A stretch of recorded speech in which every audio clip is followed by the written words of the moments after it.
श्री स्वामी समर्थ। येत्या 5 तारखेला शुक्रवारी दर्श अमावस्या आहे, ज्येष्ठ अमावस्या आहे। ज्येष्ठ महिन्यातली अत्यंत महत्त्वपूर्ण अशी अमावस्या आहे।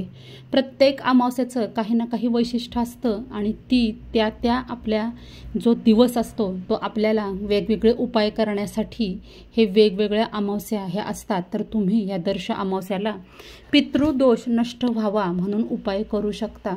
2024 या सालामध्ये जुलै महिन्यामध्ये 5 तारखेला शुक्रवारी म्हणजेच अगदी 2 दिवसांवर ही अमावस्या आलेली आहे। आणि अमावस्या ही आपल्याला माहीत आहे की पितरांसाठी राखीव असते। अमावस्याच्या दिवशी आपण पितरांचं स्मरण आणि पितृदोष दूर होण्यासाठी वेगवेगळे उपाय हे करत असतो। तर अत्यंत सोपा दही भाताचा एक उपाय आपल्या घरात जर का पितृदोष असेल तर तुम्ही करू शकता।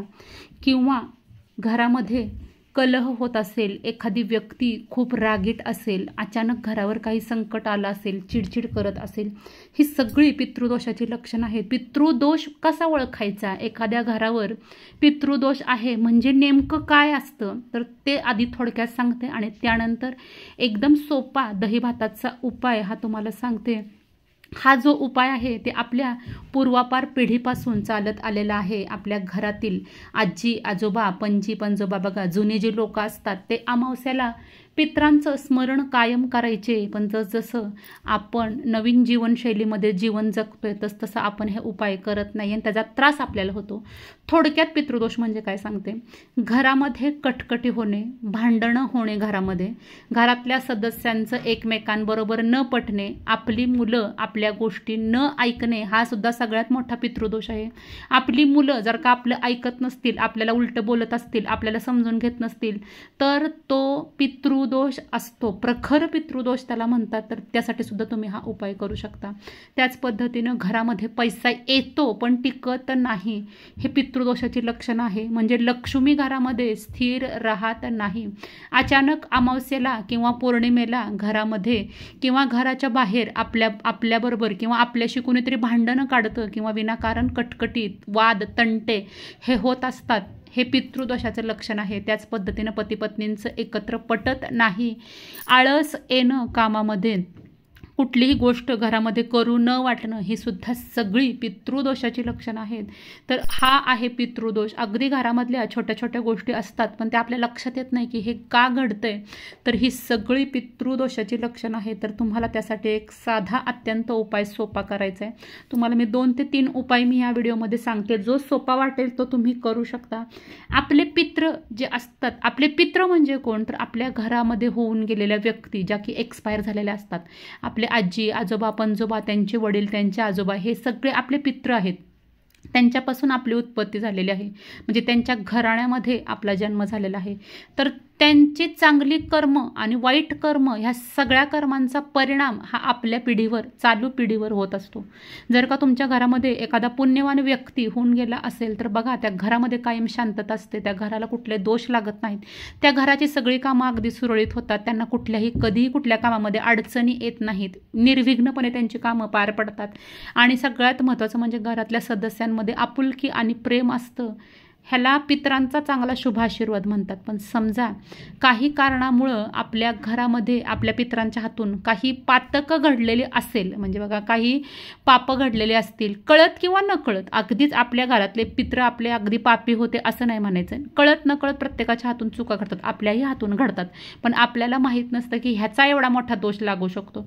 तर ते जे आशीर्वाद किंवा निगेटिव्ह एनर्जी, पॉझिटिव्ह एनर्जी पितरांची आपल्याबरोबर असते, तुम्ही विश्वास ठेवणार नाही, पण पित्र आपल्याला, आपले जे पित्र असतात ते आपल्याला शुभ संकेत सुद्धा देतात, आपल्या आयुष्यात येणारे, भविष्यात येणारे, आणि वाईट संकेत सुद्धा देत असतात। फक्त ते आपल्याला ओळखायला येता हवं। एखादा पित्र संकेत असेल तर आपल्याला स्वप्नामध्ये एखादं चांगली म्हणजे संकेत पित्र हे आपल्याला देत असतात। आपले झालेल्या व्यक्ती घरामध्ये होऊन गेलेल्या आपल्या अचानक स्वप्नात येतात, आपल्याकडे बघून हसतात किंवा आपल्या घरामध्ये जेवतात, हा अत्यंत शुभ संकेत आहे। म्हणजे तुमचे पितृदोष हे हळूहळू नष्ट होतात, हा त्याच्या पाठीमागचा संकेत आहे।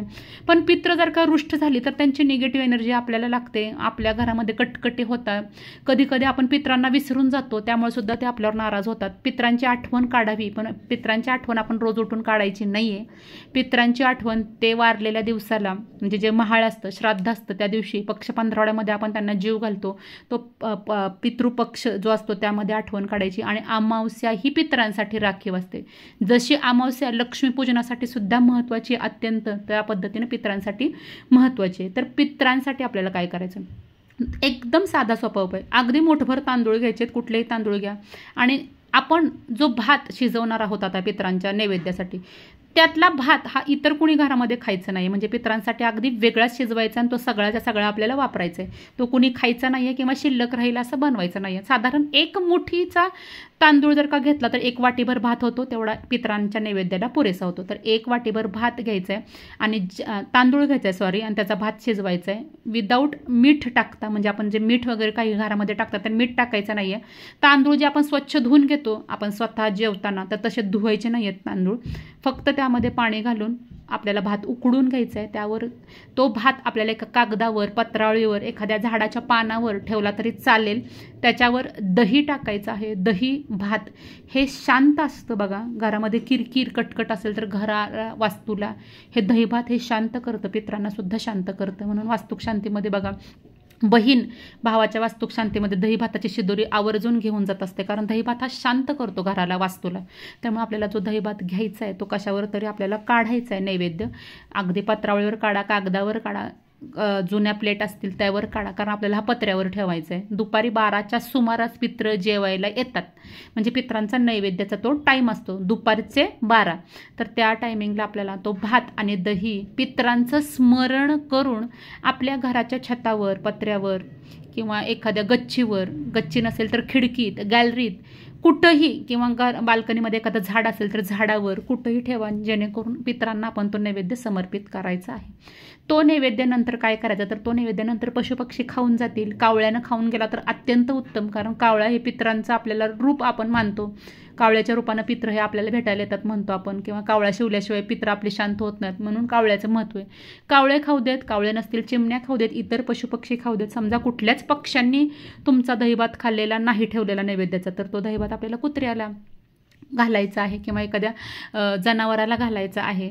अगदीच ते शक्य नसेल तर तुम्ही उकिरड्यावर तो भात दुसऱ्या दिवशी टाकून द्यायचा आहे. दुपारी 12 वाजता हा भात ठेवायचा आहे. ह्यामुळं तुमच्या घरामध्ये लगेचच फरक दिसायला चालू होईल. आपल्या पितरांना नमस्कार करून हा भात आपण छतावर ठेवताना पितरांचं स्मरण करायचं आहे आणि घरामध्ये शांतता राहण्यासाठी प्रार्थना करायची. काही चुकलं असेल तर तुम्ही माफी मागायची. दुसरा आपण एक उपाय करू शकतो की घरामध्ये बघा, एखादी चिडकी व्यक्ती असते किंवा एखादी व्यक्ती सतत चिडचिड करते, सतत अगदी शीघ्रकोपी असते, तिला राग पटकन येतो किंवा कोणाचंच ती ऐकत नाही, अशी एखादी व्यक्ती प्रत्येक घरामध्ये असते. किंवा एखादी व्यक्ती घरामध्ये आजारी सतत पडत असेल, तर अशा व्यक्तींवरून दहीभात थोडासा मागाशी सांगितल्याप्रमाणेच तयार करायचा आहे. अगदी 1 वाटी, दुसरीकडे कुठं तो भात वापरायचा नाही आहे. आणि तो दहीभात तिन्ही सांजेच्या वेळेला त्या व्यक्तीवरून, आजारी व्यक्तीवरून 7 वेळा उतरवून म्हणजे 7 वेळा, जशी आपण दृष्ट काढतो, नजर काढतो, तशा पद्धतीनं घड्याळाच्या काट्याच्या दिशेप्रमाणे 7 वेळा उतरून हा घराच्या बाहेर टाकून द्यायचा आहे. कुठंही तिथं, म्हणजे पशुपक्षी खातील अशा ठिकाणी. म्हणजे त्या व्यक्तीवरची जी काही निगेटिव्ह एनर्जी असते ती कमी होण्यास मदत होते, ती व्यक्ती हळूहळू शांत होते. तर अशा पद्धतीचा उपाय तुम्ही दुसरा हा करू शकता. तिसरा उपाय म्हणजे तुम्ही जिथं तुमचं सांडपाणी वाहतं बघा, जिथं सांडपाणी म्हणजे दक्षिण दिशेला जिथं सांडपाणी वाहत असेल, सांडपाणी वाहणं म्हणजे नरकाची दिशा म्हणतो आपण, किंवा एक निगेटिव्ह एनर्जी जर का असेल घरामध्ये, तर तिथं निगेटिव्ह एनर्जी घरामध्ये जर का आपल्याला भीती वाटत असेल किंवा घरामध्ये कायम आपल्याला काहीतरी म्हणजे त्रास होत असेल त्या घरामध्ये, तर तुम्ही एक दहीभात अशाच पद्धतीनं तयार करायचा आणि तो दहीभात जिथं सांडपाणी वाहतं तिथं तुमच्या घरामध्ये ठेवायचा आहे. बाथरूममध्ये ठेवला तरी चालेल किंवा जिथं तुम्ही भांडी घासता, धुणं धुता तिथं ठेवला तरी चालेल. तो भात आपण अदृश्य ज्या शक्ती असतात त्यांच्यासाठी ठेवून द्यायचा आहे, अगदी त्यांना समर्पित करायचा आणि तो दुसऱ्या दिवशी आपल्याला उकिरड्यावर टाकून द्यायचा आहे. असं केल्यामुळे सुद्धा बघा, घरामध्ये काही निगेटिव्ह एनर्जी असेल तर ती निघून जाण्यास मदत होते. हा उपाय हे जे तिन्ही सांगितलेले उपाय आहेत ते तुम्ही प्रत्येक अमावस्याला केले तरी सुद्धा अतिउत्तम, किंवा प्रत्येक अमावस्याला नाही जमलं तर एखादी मोठी अमावस्या असते, ज्येष्ठ महिना आपल्या दृष्टीनं खूप महत्त्वाचा असतो आणि त्यानंतर जर का तुम्ही हा उपाय अमावस्याला प्रत्येक केला, हरकत नाही, कुठल्याही अमावस्याला केला हरकत नाही, पण महत्त्वाच्या अमावस्याला जर का केला तर त्याचा प्रभाव हा लवकर पडतो, तुम्हाला त्याचा रिझल्ट लवकर मिळतो. हा उपाय करून बघा, नक्कीच फरक पडेल. तर हा व्हिडिओ, ही माहिती तुम्हाला आवडली असेल तर तुम्ही इतरांबरोबर नक्की शेअर करा. पहिल्यांदा माझा व्हिडिओ पाहत असाल, ऐकत असाल तर नक्की आपल्या चॅनलला सबस्क्राईब करा. तुमच्या काही शंका असतील मला कमेंट सेक्शनमध्ये विचारा. लवकरच भेटूया अशाच एखाद्या छानशा व्हिडिओमध्ये नवीन माहिती सकट. तोपर्यंत माझ्याकडून सगळ्यांना श्री स्वामी समर्थ.